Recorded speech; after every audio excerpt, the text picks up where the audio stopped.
¿No estáis un poco cansados de que en los videojuegos casi siempre se nos presenta un protagonista que tiene que salvar el mundo, o a su país, o a la humanidad, o a cientos de personas? Es decir, en un apocalipsis zombie, por poner un ejemplo, solo me preocuparía de mí mismo y de las personas a las que quiero. El resto de gente me da igual, y creo que eso es algo muy humano, pues esa humanidad es la que transmite el protagonista de Deadlight y por ende todo el videojuego. Vayamos por partes. Antes de comentar lo que me ha parecido Deadlight, me gustaría hablar un poco de sus creadores, Tequila Works. Tequila Works es un estudio madrileño que surgió hace unos años a partir de varios trabajadores, que, tras formar parte de empresas como Blizzard o Mercury Steam, decidieron crear su estudio propio. Es decir, son gente con experiencia que salieron del negocio de los AAA y de las grandes empresas para crear su estudio propio y pasarse al negocio de lo indie, y Deadlight es su primer trabajo de forma independiente. Después volveremos sobre esto, pero quiero que lo tengáis bien presente. Ahora sí, vamos al lío. This is it. This is what's left of our world now. These are the leftovers of the war between men and shadows. A snapshot of what we've become. Bloody hell on Earth. Estamos ante un videojuego de scroll lateral en 2,5D con mecánicas muy plataformeras, al más puro estilo Super Mario Bros. U Ori and the Blind Forest, obviamente salvando las distancias, pero que combina también ciertos detalles del survival horror. Deadlight nos sitúa en el año 1986, Seattle ha sido devastado por un apocalipsis zombie y Randall Wayne, un guardia forestal, partirá en la búsqueda de su mujer e hija en un viaje que le deparará numerosos peligros. Si bien la premisa de Deadlight no es para nada novedosa y los zombies están ya más explotados que los niños asiáticos que cosen para Inditex, este videojuego gana gracias a su protagonista, que actúa de forma muy humana y consecuente. Tiene muy claro su objetivo y no parará hasta conseguirlo. Es cierto que durante la trama ayuda a otros personajes, pero no porque se sienta como un salvador o aplique una moral heroica, no, simplemente les ayuda porque le cae de camino y porque pueden resultarle útiles para alcanzar su meta. Y por eso funciona también este protagonista. Es humano, es real. Es un guardia forestal normal, con sus cosas de guardia forestal, y que solo quiere salvar a su mujer e hija. Es un héroe corriente, no está elevado a la máxima categoría de héroe. Además, miradle, es un señor increíble, y escuchad qué voz más profunda e imponente tiene. That day was not the beginning of anything, or the end of something. It was just one more day. A day like any other. The world was dying, and we were its survivors. Si es que es el hombre perfecto.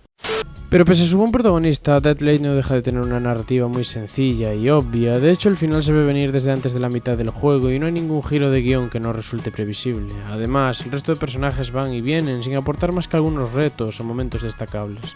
Pero si algo tengo que destacar de Deadlight por encima de su protagonista es su increíble apartado artístico. La ambientación es fantástica y el diseño de nivel es sublime. Cada zona transmite esa sensación de desesperación, de un mundo que ha llegado a su fin y que ya nunca volverá a ser lo que fue antaño. Es increíble cómo sus escenarios y localizaciones son capaces de transmitir tanto y presentar tantos detalles curiosos. Ciudades desoladas, cadáveres, fuego, automóviles destrozados, el tiempo atmosférico, todos estos detalles ayudan a crear una ambientación y una atmósfera muy lograda, y que es, sin ninguna duda, el apartado más destacado del juego. Pero claro, también hay errores, y algunos son bastante... bueno. Deadlight es el primer juego que te enseña cómo recargar una pistola, cómo disparar, pero no cómo apuntar. La principal tarea de Deadlight está en su mala gestión de la muerte y los checkpoints. Es un juego que plantea muchos retos y algunas zonas son realmente difíciles, pero si mueres o cometes un error volverás a aparecer justo antes de esa zona, como si el juego por alguna razón guardase automáticamente antes de un reto. Entonces habrás aprendido tus errores y podrás pasarte el nivel fácilmente. La muerte no tiene ningún tipo de consecuencia negativa o nos penaliza de ninguna forma, restando mucho en el apartado de survival horror que el juego nos intenta transmitir. Es cierto que el modo pesadilla evita estos checkpoints y añade más dificultad, pero solo es desbloqueable cuando ya has completado el juego al menos una vez, y entonces ya conocerás todos los retos y cómo pasarte cada zona, con lo cual la dificultad tampoco es que aumente en exceso. El juego también presenta algunos errores de jugabilidad en lo referente a saltos y agarrarse a cornisas, pero es algo que se le perdona, porque creo que un buen survival horror debe complicar las cosas al jugador para que se sienta en peligro y tensión constantes. Os pongo un ejemplo muy claro, los controles de los primeros juegos de la saga Silent Hill son incómodos y nada prácticos o funcionales, pero eso al final resulta en algo positivo, pues ayuda a crear esa sensación de peligro y contribuye a que el jugador se sienta indefenso. Deadlight obviamente no es Silent Hill, pero creo que me entendéis.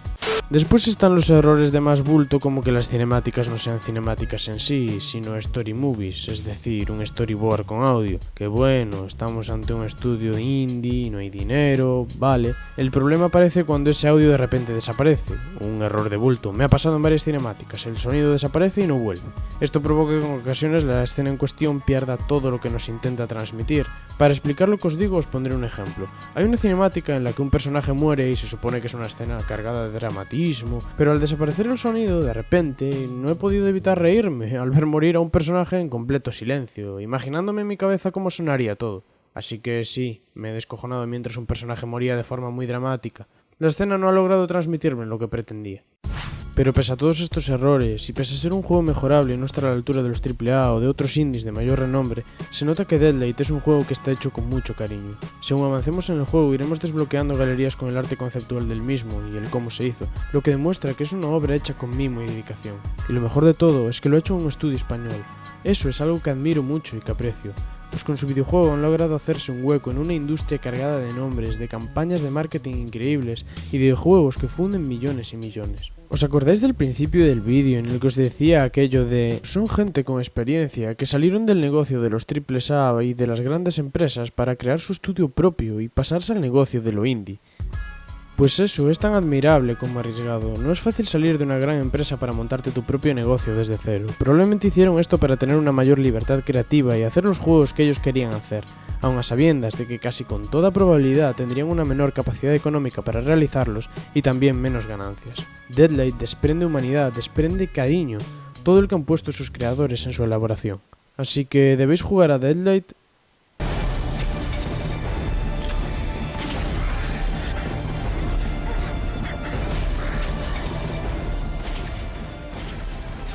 No os voy a engañar, Deadlight no es una obra maestra, pero es un buen juego indie que pese a sus errores es agradable, se disfruta y muestra el cariño que sienten por su obra los chicos de Tequila Works.